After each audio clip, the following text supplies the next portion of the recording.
Hello guys! Today, ang ituturo ko sa inyo is all about percentage decrease. Okay, let's start. So first, percentage decrease measures the amount of decrease in comparison to the original value expressed as percentage. So sa madaling salita, percentage decrease from the word itself, ito yung ibinaba ng isang value mula sa kanyang original value. Okay? Pero ito ay porsyento percentage, hindi lang siya basta kung gaano kababa yung binaba niya. Ang hinahanap dito is yung percentage mismo. Okay? So, we have this formula for calculating the percentage decrease, which is given by the formula amount of decrease divided by the original value times 100%. Okay? Para mas maintindihan nyo yung formula na ito, let's proceed sa ating example number 1. What is the percent decrease if the original value is 250 and the new value is 220? Okay, we have this formula. Meron tayong amount of decrease divided by original value. Sa ating given, ang meron pa lang tayo is the original value. Ngayon, we need to find the amount of decrease. Okay, so paano ba natin mahanap yung amount of decrease? Okay? So basically, the amount of decrease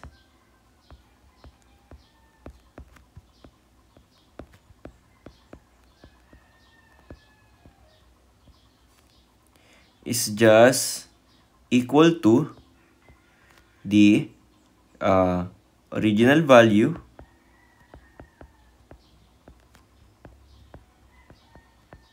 minus the new value. Okay? So, ito lang yung formula natin for the amount of decrease na naka-indicate sa ating formula on calculating the percentage decrease. Okay? So, sa ating given, okay, let's use this formula na nilagay natin, no, to find the amount of decrease para mahanap natin yung percentage decrease ng ating given. Okay? So, we have original value, which is ito, naka-indicate, 250 siya. So, lagay natin 250. Minus yung new value daw natin na 220. Okay? So, ang ating amount of decrease is 250 minus 220 is 30. Okay? So, ito na yung ating amount of decrease. Okay? So, burahin natin. Burahin natin to. Okay, and then lagay lang natin amount of decrease is equals to yung na-calculate natin, which is 30. Okay, so we have the formula. Sa-substitute lang natin tong amount of decrease at saka itong original value. Okay, dahil yan lang naman yung hinihingi sa ating formula.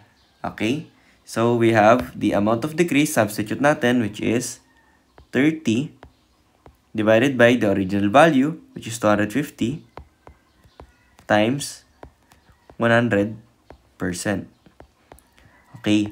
Ito ay galing lang sa formula natin. Baka malito kayo kung saan siya nakuha. Bakit biglang nagkaroon ng 30 divided by 250?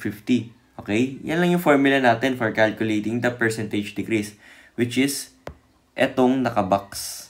Okay. So, now, we need to divide this. Okay, ito yung unahin natin para masimplify natin yan. So, 30 divided by 250 is 0.12. Okay, then copy natin yung 100%. And then finally, we have 0.12 times 100%, which is 12%. Okay, so, ito na yung ating percentage decrease na tinatanong sa ating first example. Okay? Sana malinaw sa inyo kung paano natin kinompute rather yung ating percentage decrease. Okay? So, let's proceed. Okay, for our example number 2, we have the table na merong original value, new value, the decrease or the difference of the new and old value, and finally, the percentage decrease given by the formula amount of decrease divided by the original value times 100%. Okay? So, for our first row, we have the given original value and the new value. Okay, yung original value daw is 100 and yung new value is 80. Okay, pinapahanap yung decrease and the percentage decrease. So, as I mentioned earlier sa ating example number 1, to find the decrease, we just need to subtract the original value and the new value. So, ang formula lang natin is original value minus new value. Okay? So, apply natin siya. We have here 100, which is the original value, minus yung new value natin na 80, which is 20. Yan. Okay? So, ito yung ating decrease. And then, for our percentage decrease, we need to divide the amount of decrease to the original value. So, we have here the amount of decrease, which is ito nasa third column natin, yung decrease, which is 20, divided by the original value na 100, ito, times 100%. Okay?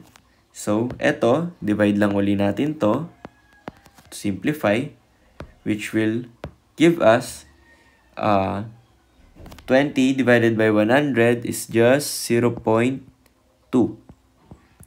times 100%. Finally, we have 0.2 times 100%, it's just 20%. Okay?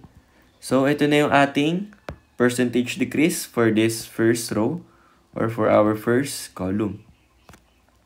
Okay, I hope malinaw kung paano uli yung computation na ginawa natin. Okay, for our second row, we have the given original value na 180 and yung percentage decrease na 38% or 0.38 in decimal. So, we need to find the new value and the decrease. So, ang una nating mahanap dyan is the decrease. Okay, paano natin nasabi yon? It's because given yung ating percentage decrease.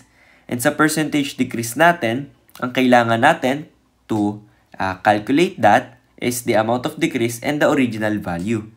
So, kung meron na tayong given na original value, ang matitira na lang is the amount of decrease, which is makakalculate na natin siya using the given formula. Okay? So, we write here the formula, the amount of decrease. So, hindi na natin isusulat para mabilis tayo. Dahil mahaba lang din yan, puro siya letters. So, yung amount of decrease, okay, sige. Yun pala isusulat natin yan dahil yan yung hinahanap.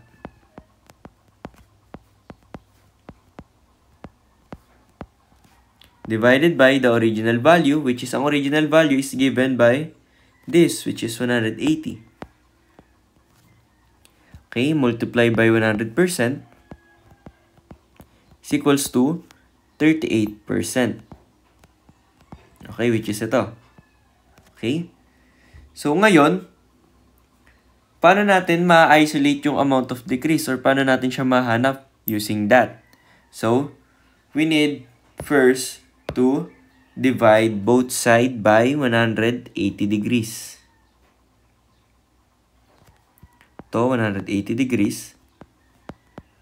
Rather, 100 degrees pala. Okay? And also this, kailangan din natin ito i-divide sa 100%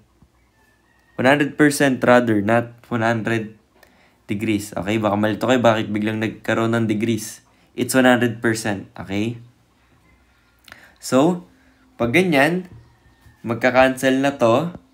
And also ito. Okay? Then, also itong ating percentage sign sa ating right side, magka-cancel na yan. And that will leave us, sulat natin dito sa baba, amount of decrease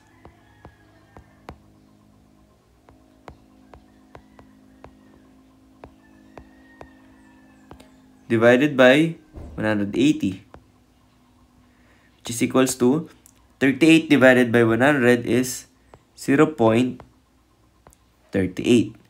So, ngayon, para matira na lang yung ating amount of decrease, yung 180, i-multiply natin sa 0.38. Okay? So, magkakaroon tayo ngayon. Burahin na natin to. Burahin natin siya. Magiging ano na lang dito, amount of decrease.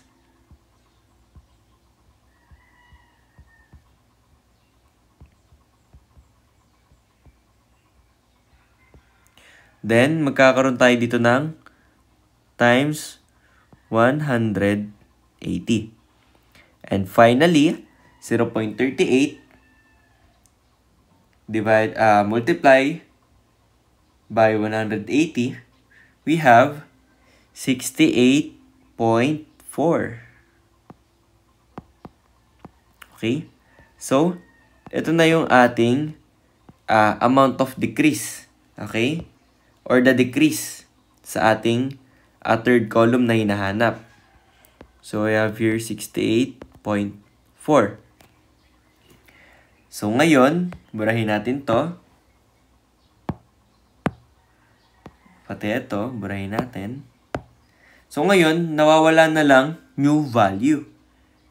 Eh, ang formula natin for the decrease is original value minus new value equals the decrease. So, basically, to find for our new value, we just need to subtract original value and the decrease. So, we have here 180 minus the decrease, which is 68.4. So, this will give us the new value. So, what is 180 minus 68.4? It's 111.6.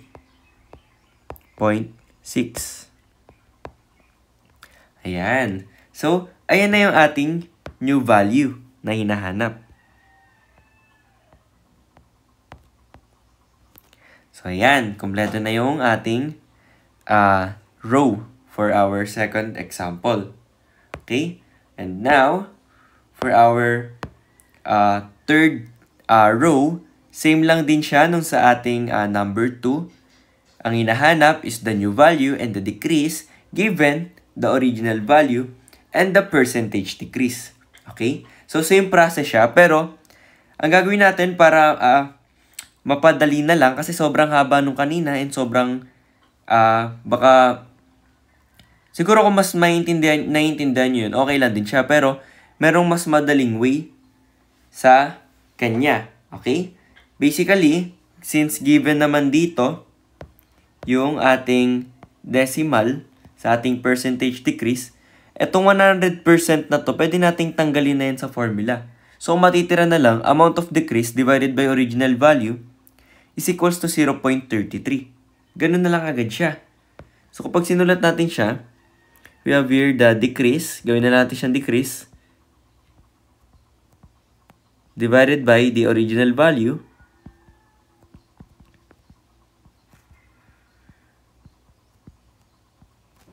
Is equals to percentage decrease na nakadecimal .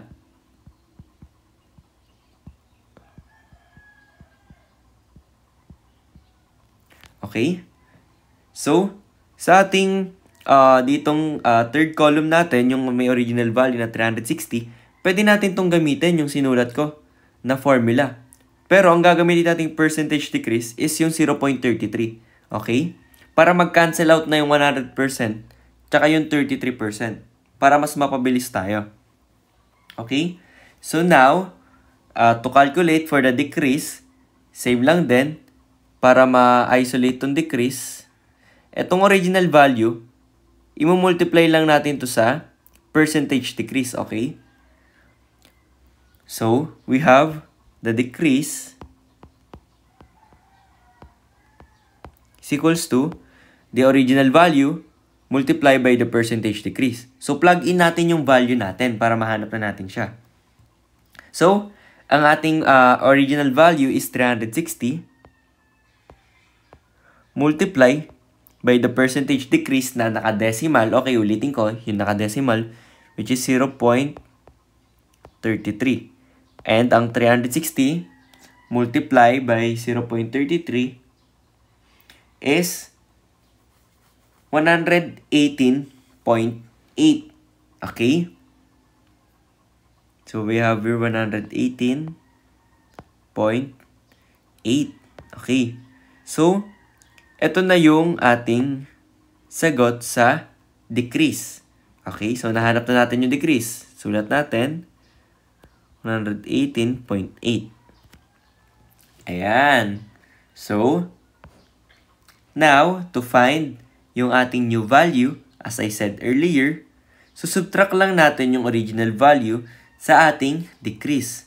So, burahin ko to. Or ito na lang rather, para ma-retain natin dyan yung formula. Yan. So, we have 360 minus 118.8. Okay? Which is 360 minus 118.8. That will give us 241.2.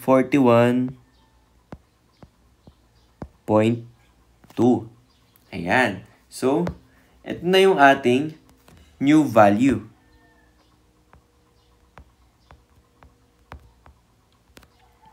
Ayan. Okay? So, proceed tayo sa ating fourth row. Sa ating fourth row, ang given lang dito is the new value and the decrease. We need to find the original value and the percentage decrease. Okay? So, madali lang ulit to. So, to find the original value, so kung kanina, to find the decrease, sinubtract natin yung original value and the new value. Ngayon, to find the original value naman, ang gagawin lang natin is, i-add natin yung new value sa ating decrease. So, for this example, we have new value of 1,230 and the decrease is 270.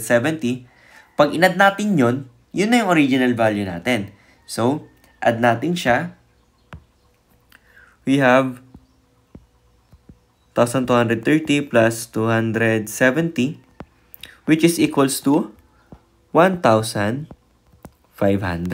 So, ayan na yung ating original value.